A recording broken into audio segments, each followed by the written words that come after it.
brought to you by the Equine Initiative, presented by Piranha, the Horse Talk Show, and Larson Hay.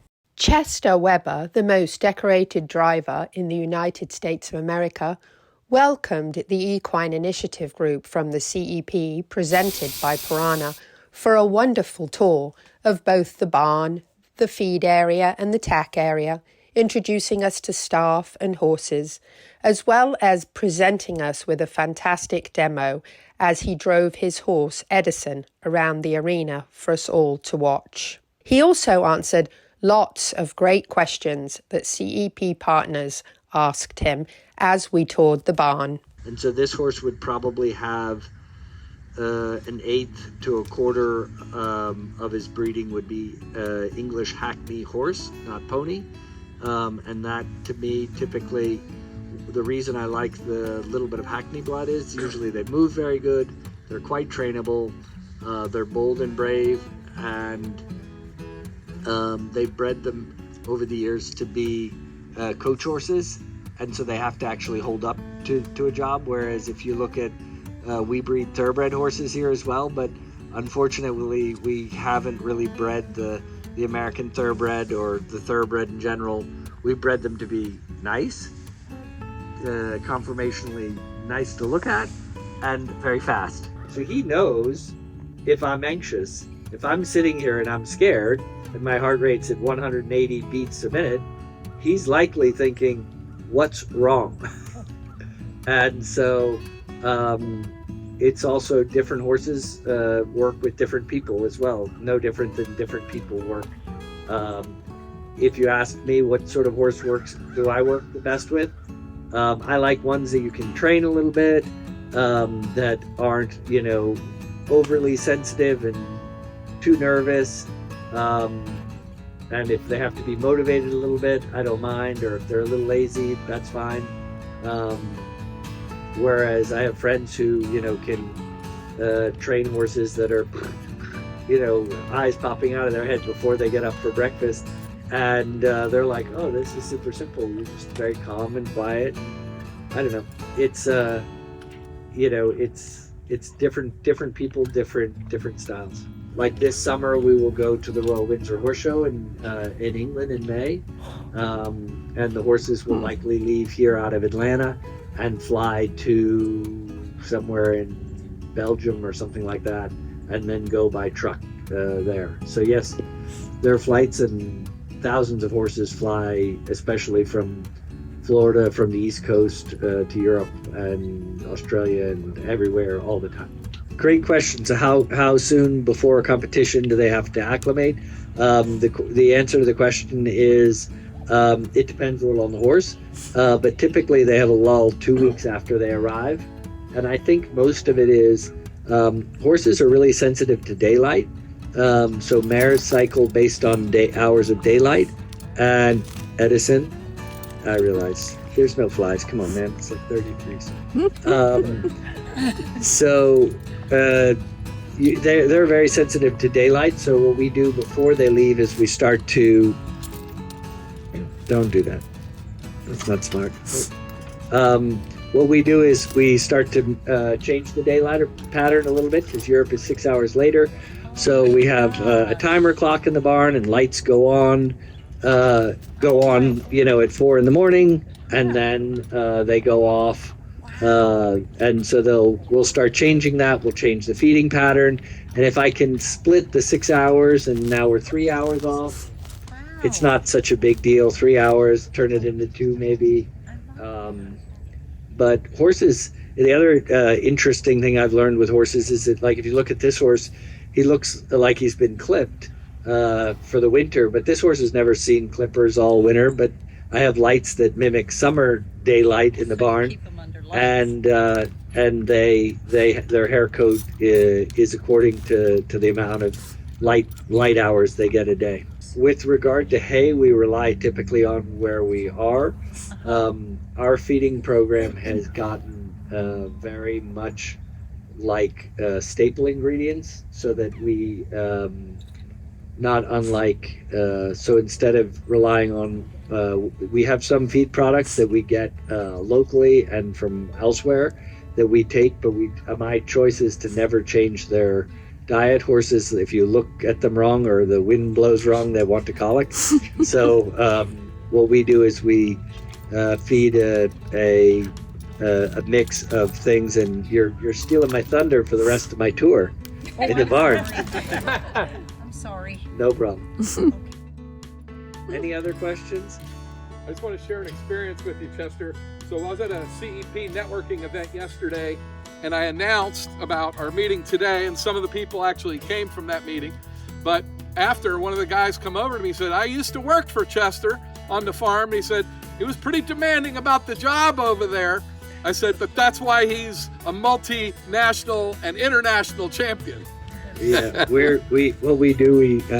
I'm blessed to have people who share the same passion for the horses, and it's so nice if one horse is not feeling well or looks like they have, something just isn't right. And I'm not talking about a horse that's ready to go to the hospital, but my team, they always, I'll stay with them tonight. I'll sleep in the barn and check on them, and that culture is what gets to competitive excellence. I think RFTV with Pat Pirelli about Casper. He was a bit of a tricky guy, and Pat helped me a little bit with him. We won together the dressage this year in Aachen, and he's done some really great things and is going to have a great career. But he has the attention span of goldfish, 2-year-old, something like that. He's a wonderful guy, but he bangs because he wants attention. And then the horse in the paddock here, testament to the quality of the program. He is 19 this year and still competing. Was competing last year internationally, and my plan is that he'll carry on competing this year. The question I was asked is, are there different speeds on the water treadmill? Yes, every horse, we try to watch their natural gait and decide and put together a program that's based on them, their kinetics, and create a speed and a water height that's appropriate for them at that time. That may change over time, and they may need to go faster over time, or they may need to go faster, or they may be able to handle a little bit higher water depth. But I would say the average horse that the average height is sort of just below the carpus, below the front knee. Height is kind of where the water goes, and then the speed is somewhere around 6-5 kilometers an hour. But what's important for me is the rhythm of the walk, and not so much how fast they're going. Imagine yourself walking in the ocean water, to your knee. You're not going to go as fast, and if you do, you're just going to be kind of flailing around. They get weighed here, and then this is a dry treadmill. It can incline about 10 to 10%, but it's a dry treadmill. And then the horses, typically they'll work, the typical schedule here is they work in the morning, then they will go have paddock time, and there'll be a few hours in the paddock, and then sometime after lunch they'll come in, get washed, cleaned up, and maybe do some water treadmill or dry treadmill work in addition to that. They all work 6 days a week in general. I have one or two that live outside at night, just based on, like Casper, lots of energy, go do your thing all night, do whatever you do. And this one here also lives out at night, that's why he has a little bit longer hair. If you'll notice that, it's a little different than the other horses. And one just arrived from Texas in an ice storm. But there are, I work with around 10 horses myself all the time. And typically, so that's sort of my 5 horses that go to the show, and there's usually 1 or 2 a little bit older, like Amadeus. He's still very, useful in his career, but probably if he had a big injury, it would be his, then he would retire here. And then I have some younger horses that are coming on that may not be ready for the sort of the big leagues yet, but they're in a developmental program and coming along. When we compete, we're allowed to bring 5 to the competition, and sometimes, yes, we bring one as a backup, but often what you do is you take one that's a little bit of a specialist in one of the 2 days. So like this horse to your right. Not Bubbles. Fajita. Yes. This horse, Reno, he's a very good cross-country leader for the cross-country and the cones. He's very, very sharp, smart. But the dressage movement from him is not very exuberant. So he's really good at that, and that's kind of what he does. And then when we go to Europe, usually I take 7 or 8 horses with me. It depends. It depends a little bit on, you'd love to say, oh, well, I have a spare horse. Well, a spare horse for which position in the 4? So sometimes the spare means there actually has to be 2 or 3 spares. How many horses do you generally have in each of the, like the dressage, the cross country, and then? So I compete myself with 4 horses. Different people here, clients and people who work with me, who are helping bring on some young horses, they'll compete with 1 or 2 and make sure that they understand what's expected from them. But no different than sort of the transcendentalist way of raising kids of, oh, you make your own choices, do whatever you want. That didn't ever make kids feel very loved without structure. Horses are the same. They want structure. They want to know what is expected from them. And they seem to thrive in that environment. How do I decide where the horse goes in the hitch or in the forehand? If they go in the front, the back, on the left, and on the right. Horses, not unlike you and I, they have strengths of right and left. Some of them are better left. Some of them are better right. Sometimes that's physiological. They'll have one leg a little longer than the other, or something that makes them a little bit better to be left or right. Some of it's from experience, but I try and make them in that way fairly balanced. And to me, a sign of a very good program when I'm teaching is horses that can kind of do it all. They have the fundamentals that are real, fundamentals, not just, I know how to do this job in this place. So for example, the Edison horse, he can do 3 of the 4 spots in the team at the international level well. Wow. And usually that's not how it starts, but as they go on later in their career, you hope the fundamentals get better and better if you're training every day in a positive direction. Yeah, so the question is, like a cow pony or I guess a cutting horse, can you kind of let them do their own thing? Yes, maybe. Not. I'm really excited. I've done some very little cutting, but a little bit, and I think it's, that's like a hunting dog that knows to point. They don't, people don't teach them that. That's instinctive. Is driving instinctive? I don't know. I've never seen one put the harness on them and find their way around. But I will say that I've had some horses that are really, really smart, and it's kind of, you show it to them once or twice that you don't have to show it to them again. And that's that part is really exciting for me. And one thing that I look at a lot when I'm looking at young horses is finding young horses that are very trainable. You can work with them. Work ethic. It's not different than people. In my day business or my day job, I like to work with people who are willing and want to work hard and work towards a common goal of an organization. So if I start them under saddle or driving, it depends. If they're really young, I start them long lining, usually with 2 reins, and I see a little bit of the quality of them. And then my preference is to drive them a little bit at first. Yeah. And then when they're broke, to drive at some stage later on, when they have a little bit more maturity. I feel like it's a little easier for a horse to push a carriage than to carry the weight of a rider on their back. Yeah. What kind of age range is that? Like the young. So young, I'll start them at 3 or so.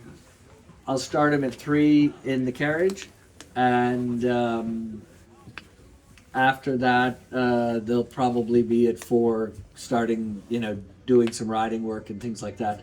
And I'm also a big believer of bringing horses into the program as I'm bringing on young horses is, I'm not they work 1 day a week because they're young.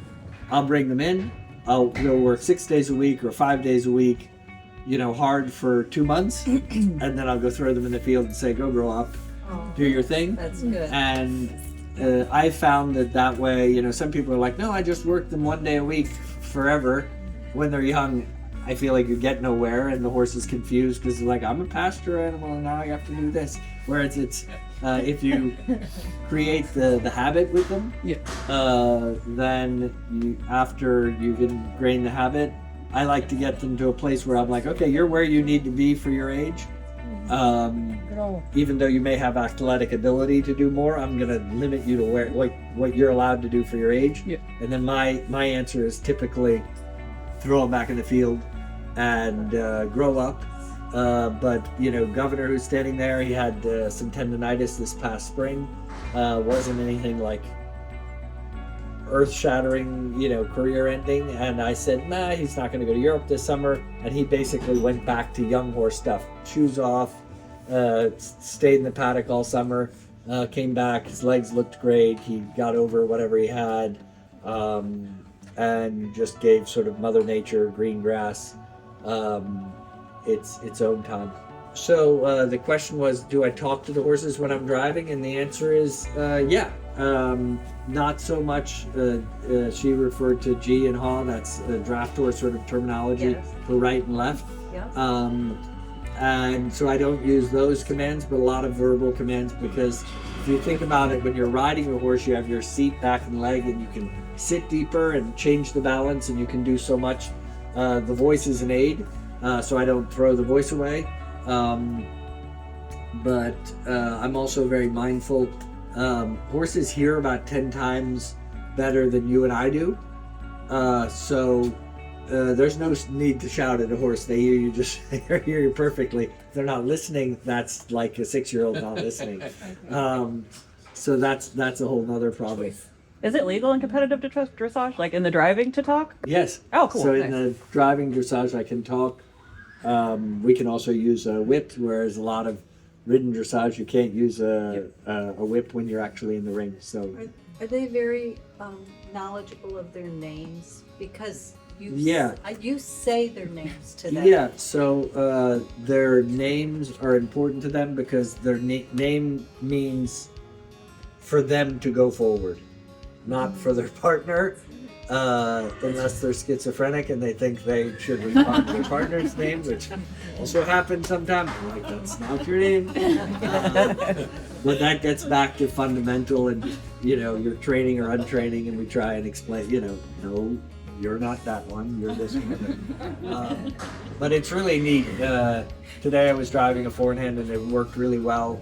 And I had, all of them were super attentive, and, they were in a good mood. And if I said that one's name, he would go forward. If I said that one's name, he'd go forward. But it's not, just to be clear, it's not that you can use their name like a human's name. I can't say, Edison, slow down. Julius, go forward. That's not how it works. If I say Edison, he thinks, go forward. Now you've got to be like a dad with all these kids, and it's like, Susie, Bobby, Billy, what's their Bobby? You go. I have a new one in the program. His stall is next to my friend Casper there. For him. His name is Nico, and I'm constantly like, whatever your name is. Nico, Mike. No, I don't even get to Nico. I'm like, and you. But give me some time, and I'm a slow study, but I'm a study. We all are. I'll get his name. Anyway, we'll walk through the tack room again. All the you'll see bits on the wall. There's a screen in there. That's kind of the schedule that we go through every day, shows, things like that, and then harness on the right wall, and every horse will have a bridle and their name on it. Wow. Thank you very much again to the USA's most decorated driver, Chester Webber, for a phenomenal experience and visit to his farm for our CEP partners. For the largest combined driving and show jumping competition in the USA, don't forget to visit Live Oak International from March 14th to 17th. For more information, go to liveoakinternational.com.